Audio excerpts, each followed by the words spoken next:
ალბერტ აინშტაინის სახელი მხოლოდ თეორიულ ფიზიკასთან კი არ ასოცირდება, არამედ პაციფიზმთან, ყოველგვარი ომისგან თავის შეკავების პოლიტიკასთან არის დაკავშირებული. თუმცა, როგორც ისტორიული დოკუმენტებით ირკვევა, მეცნიერი ამ პოზიციამდე მხოლოდ მეორე მსოფლიო ომის დასასრულისას მივიდა, როდესაც დაინახა, რა შედეგი მოჰყვა ატომურ დაბომბვას ჰიროსიმასა და ნაგასაკში.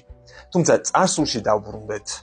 იმის მიუხედავად, რომ აინშტაინს პრინციპულად არ სურდა პროექტში მონაწილეობა, ის მასში გარკვეულ პლუსებს მაინც ხედავდა. აინშტაინი თვლიდა, რომ ბირთვული იარაღი შესაძლებელია ჰიტლერის შესაჩერებლად და გლობალური ომის თავიდან ასაცილებლად კარგი საშუალება ყოფილიყო. 3 წლის შემდეგ 1945 წლის აგვისტოში ამერიკის მიერ იაპონიის 2 ქალაქის ატომური დაბომბვის შემდეგ მსოფლიომ საზარელი სურათები იხილა, მათ შორის დიდმა ფიზიკოსმა აინშტაინმა. ალბერტ აინშტაინი ბედნიერი იყო იმის გამო, რომ მისივე თქმით დემონური იარაღის შექმნაში მონაწილეობა არ მიიღო, მაგრამ საკუთარ თავს მაინც ვერ პატიობდა, რომ იმ წერილის თანაავტორი იყო, რომელიც მანჰეტენის პროექტის დაწყების კატალიზატორი გახდა.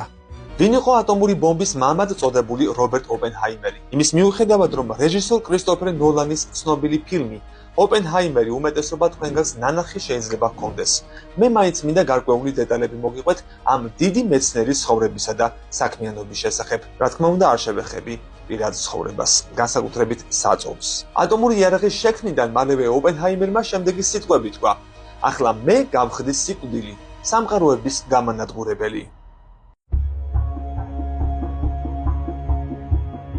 ატომური ბომბების შექმნამ და იაპონიის ქალაქების განადგურებამ მეორე მსოფლიო ომი დაასრულა. ამით დაიწყო ახალი ერა, რომელმაც ოპენჰაიმერი ისტორიაში შეიყვანა. ამის მიუხედავად, სინანულმა იმის გამო, რაც მან შექმნა და მისმა წინააღმდეგობამ საბოლოოდ ფიზიკოსი ამერიკის შეერთებული შტატების მთავრობასთან დაპირისპირებამდე მიიყვანა. შემდეგ იყო სიმპათიები კომუნისტური პარტიის მიმართ, რის შედეგადაც ის აქტიური საზოგადოებრივი ცხოვრებიდან გარიყეს.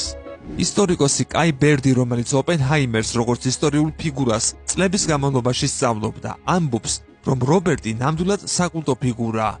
ისტორიკოს ეკუთვნის წიგნი ამერიკელი პრომეთე ჯეი რობერტ ოპენჰაიმერის ტრიუმფი და ტრაგედია. სწორედ ამ წიგნმა მოახდინა შთაბეჭდილება კრისტოფერ ნოლანზე და შესაბამისად დიდი გავლენა აქვს ახლად გამოსულ ფილმზეც. ოპენჰაიმერი მანჰეტენის პროექტის სამეცნიერო ლაბორატორიის დირექტორი იყო. მანვე აარჩია ტერიტორია ლოს-ალამოსი.